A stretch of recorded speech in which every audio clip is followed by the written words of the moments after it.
नमस्कार साथियों, जय हिंद। मेरा नाम है अतुल और आप देख रहे हैं अतुल दुबे क्लासेस। इस वीडियो में हम जानेंगे जो अमेरिका में जो चुनाव हुए हैं जिसमें जॉर्ज बाइडेन की जीत हो गई है, उसमें जानेंगे कि भारत पे उनका क्या प्रभाव पड़ता है, कि जो हमारे जो पिछले रिलेशनशिप है अमेरिका के साथ, क्या वो अच्छे रह पाएंगे कि अब बेकार हो जाएंगे। तो इस वीडियो में वही समझने की कोशिश करेंगे। तो पहले थोड़ा पिछला समझते हैं कि जो डोनाल्ड ट्रंप है वो किस पार्टी के हैं, रिपब्लिक पार्टी के हैं। उनके जो साइन है वो क्या साइन है, हाथी। और जो जॉर्ज बाइडेन है जिनकी अभी अमेरिका में सरकार बन चुकी है, वो डेमोक्रेटिक पार्टी के, और उनके जो साइन है घोड़ा उनका, सॉरी गधा उनका साइन है। और जो रिपब्लिक के उनका क्या साइन है, हाथी साइन है। अब समझते हैं कि इन्होंने अपने पार्टी का साइन गधा क्यों रखा था। जब इनके पार्टी के जो पुराने नेता थे वो काम नहीं कर रहे थे, तो इनकी पार्टी के काम नहीं कर रहे थे, तो लोग इनकी पार्टी को गधा गधा करके बुलाते थे। इसलिए इन्होंने अपनी पार्टी का क्या नाम रख लिया था, गधा। जिससे क्या हो सके, इनका अगर कोई लोग गधा भी बोलता है तो इनका प्रचार हो जाता है कि हाँ चलो गधा की पार्टी। तो इसलिए इन्होंने अपनी पार्टी का साइन क्या रख लिया था, गधा। अब समझते हैं कि इन रिपब्लिक की जो पार्टी, उनके जो साइन, उनकी जो पार्टी का जो साइन है वो क्या है, हाथी। अब समझते हैं कि इन्होंने अपने पार्टी का साइन हाथी क्यों रखा था। जब अमेरिका में गृह युद्ध छिड़ गया था तो इस जो रिपब्लिक पार्टी थी उन्होंने गृह युद्ध को क्या कर दिया था, रुकवा दिया था, मतलब बंद करवा दिया था। और हाथी बहुत बलशाली होता है, वो क्या काम करता है कि किसी चीज़ को रोक सकता है। तो गृह युद्ध इन्होंने रोका तो लोगों ने इनकी पार्टी को क्या करने लगा, हाथी हाथी। तो इन्होंने भी अपनी पार्टी का क्या नाम बना लिया था, साइन हाथी बना लिया था। तो आप समझ गए होंगे कि इन्होंने किस कारण बनाया था हाथी, और इन्होंने किस कारण अपने पार्टी का साइन, डेमोक्रेटिक ने किस कारण गधा बनाया था, और रिपब्लिक ने किस कारण हाथी साइन बनाया था। अब चलते हैं आगे। तो इस वीडियो में मुख्य तौर पर यही समझने की कोशिश करेंगे, जैसे जो हमारे पिछले हाल में जो समझौते हुए हैं अमेरिका के साथ, जो अच्छे समझौते हुए हैं। जैसे अभी नवंबर में हो रखा है कि नवंबर में कौन सा समझौता हुआ था अमेरिका में, सैनिक के हुआ था, कॉमकास्ट समझौता 2+2 में हुआ था। तो ये सारे जो इतने अच्छे अच्छे समझौते हुए हैं अमेरिका के साथ, तो ये दोनों बरकरार रह पाएंगे जब जॉर्ज बाइडेन की सरकार आएंगे। तो इन्हीं को हम समझेंगे। और जो जब ट्रंप की सरकार थी तब भारत में नमस्ते ट्रंप करा गया था। तो अब दोबारा यहाँ पर नमस्ते बाइडेन करा जाएगा कि नहीं करा जाएगा। यहाँ वहाँ पर जब मोदी जी गए थे तो हाउडेन मोदी के नाम से भी वहाँ पर एक बहुत बड़ा कार्यक्रम हुआ था। तो ये जितने भी हमारे जो पिछले, आपको मैं याद दिलाना चाहता हूँ कि जो हमारे पिछले सारे जो मित्रता की बहुत बड़ा एक दिखाते कि भारत और अमेरिका की कितनी बड़ी मित्रता, तो वो सभी अब रह पाएगी जॉर्ज बाइडेन में। तो उनकी पार्टी की हम जानेंगे, उनकी पार्टी की क्या सोचती है भारत के बारे में, वो भी हम जानेंगे।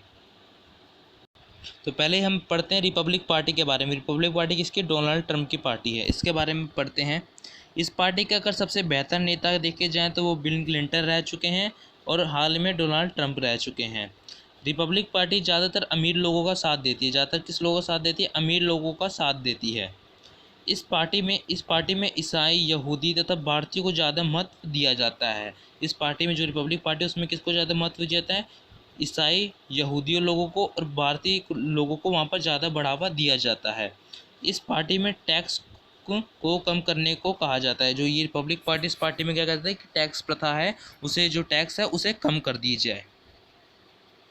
इस पार्टी में हथियारों को अधिक से अधिक मात्रा में बढ़ावा दिया जाता है तथा वहाँ पर आम लोग वहाँ पर हथियार खरीद सकते हैं। इसमें कहने का मतलब ये है कि इस पार्टी में क्या कहा जाता है कि लोग हथियार बिना मतलब किसी लाइसेंस के, ऐसी जैसे आप लोग दुकान में जाते हो तो कपड़े खरीदते हो, तो वैसे लोग वहाँ से ऐसे हथियार खरीदते हैं कि मतलब ये बंदूक कैसे दिए, ये सब कैसे दिए।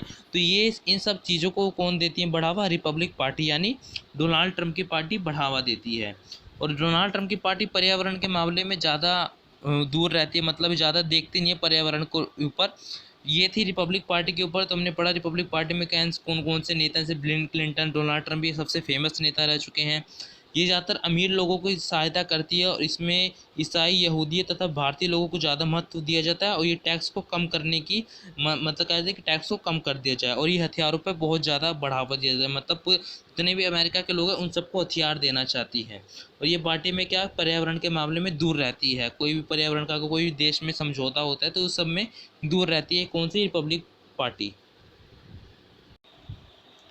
और थोड़ा देखते हैं कि इस पार्टी ने पर्यावरण के मामले में आपको बता दिया कि दूर रहती है। इस पार्टी ने जब कोरोना वायरस के समय जब चीन की कंपनियों को टैक्स ज़्यादा दे दिया था, मतलब देखा जाए तो ये इस पार्टी में जब कोरोना वायरस का टाइम आया था, जो डोनाल्ड ट्रंप की पार्टी रिपब्लिकन पार्टी थी, उसने चीन को मतलब कहा था कि आप यहाँ पर अगर अमेरिका में काम करना चाहते हैं तो आपको टैक्स ज़्यादा देना पड़ेगा। अगर जो पार्टी टैक्स ज़्यादा देने से इनकार कर देती थी तो उनको 8 साल के लिए अमेरिका में व्यापार के लिए रद्द किया जाता है। मतलब ना ही करो तो 8 साल तो बहुत ज़्यादा हो जाता है, 8 साल के लिए रद्द किया जाता था।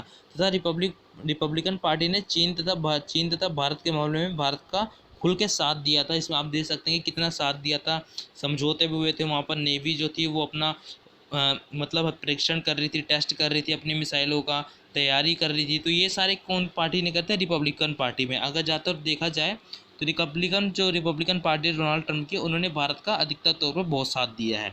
तो अब चलते हैं डेमोक्रेटिक पार्टी के ऊपर, उन पे भारत की क्या सोच है। अब पढ़ते हैं डेमोक्रेटिक पार्टी के बारे में।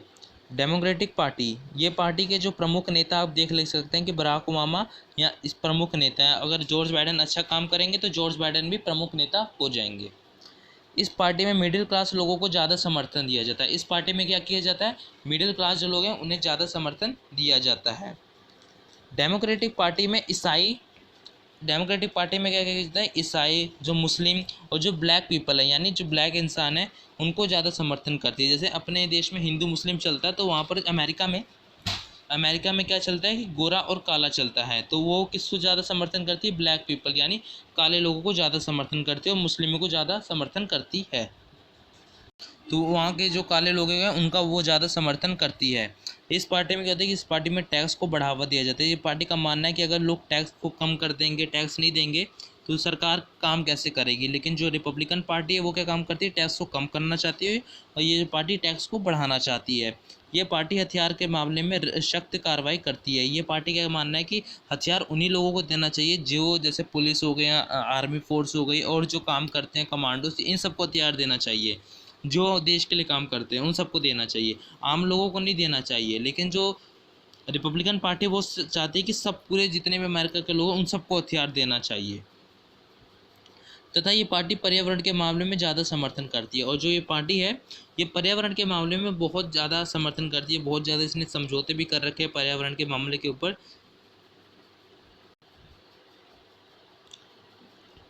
यह पार्टी भारत के हर मामले में विरोध करती है। बात यहीं यहाँ से आ जाती है कि ये पार्टी ने भारत के हर मामले में, चाहे आप ला लीजिए सीए मान लीजिए, आर्टिकल 370 मान लीजिए, मैं लिख देता हूँ आर्टिकल 370, अब मान लीजिए सीए एनआरसी मान लीजिए, इसमें भारत का हर मामले में इन्होंने क्या काम करा है? विरोध करा है।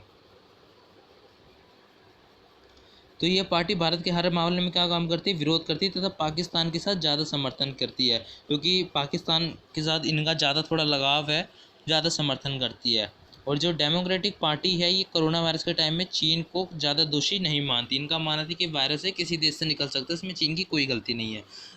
लेकिन जो रिपब्लिकन पार्टी थी उन्होंने क्या कर दिया था, इसे चाइना वायरस भी कहा था डोनाल्ड ट्रंप थे रिपब्लिकन पार्टी के।